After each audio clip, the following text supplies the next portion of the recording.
to Thinking Architect. Ang pag-usapan natin ngayon ay about sa architect's roller or scale. Madaling magsukat ng plan sa kahit na anumang given na drawing scale kung mayroon kang architectural scale. Ngunit paano ka magsusukat ng plano lalo na sa given drawing scales na 1:20, 1:30, 1:... Gamit lang ang measuring tape at wala kang architectural ruler, yan ang ating tatalakayin sa ngayon. Ang architectural scale or engineering scale ay ginagamit na panukat para mag-drawing ng plano o magbasa ng sukat ng plano. Ito ay ginagamit para magkaroon ng tamang proportion ng drawing ayon sa magiging actual na anyo ng ipapatayong building.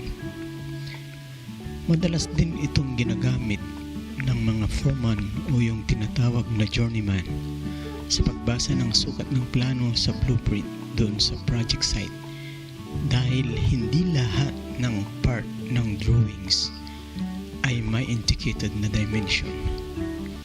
Ang scale ay drawing, gagamit din ako ng ganitong drawing pero nakaprint lang siya ng 1:50. Para ang gagamitin naman din natin ngayon ay itong 1:50 o 1:500 ang andito I-explain ko lang muna sa inyo na itong 1:500 magagamit mo rin dyan yung 1:50 or 1:5. Kapag ito ay 1:500, ang kakailanganin natin kunyari 1:50, so tanggalin mo lang yung 0 doon sa 500 di maging 1:50, right? So 1:500 kasi ito ay 10, 20, 30 and so on. So kapag 1:50, tatanggalin mo yung 0. So itong 10 nito tatanggalin mo rin yung 0, maging 1 na yan. Itong 20, tatanggalin mo rin yung 0, magiging 2 na yan.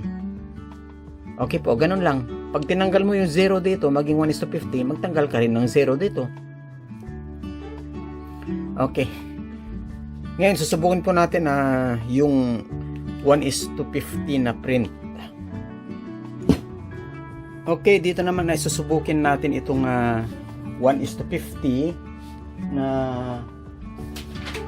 pareho lang din po siya nitong kaninang pinakita ko itong ginamit natin na una na 1:100. Kaya lang na-print siya nito ng 1:50. Kaya pag titingnan nyo, mas malaki na siya.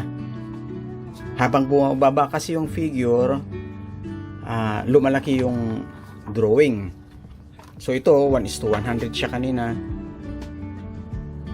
Ito naman ay 1:50, mas malaki na siya.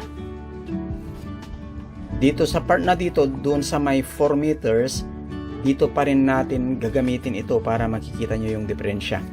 Okay? Now, susukatin natin ngayon ito gamit nitong 1:500 or 1:50 katulad ng sinabi ko.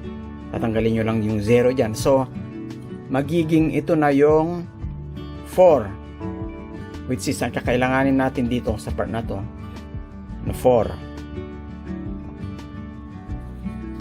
So ito titignan natin.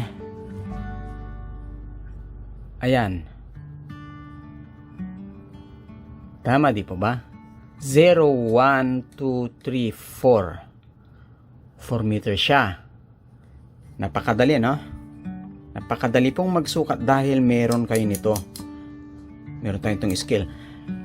Pero ang tanong dyan, paano kapag wala kang scale na ganito, assuming na nandun ka sa site, pag OJT ka na or nagtuturo ka na ng mga karpintero someday, wala ka nito. At ang tanging meron ito hihiramin mo doon sa foreman mo o sa leadman. Paano mo gagamitin ito na pag ang drawing doon sa mga spot details ay nandoon sa 1:50 lang. Yan, 1:50. Paano mo gagamitin ito? Okay, ipapaliwanag ko muna sa inyo kung paano.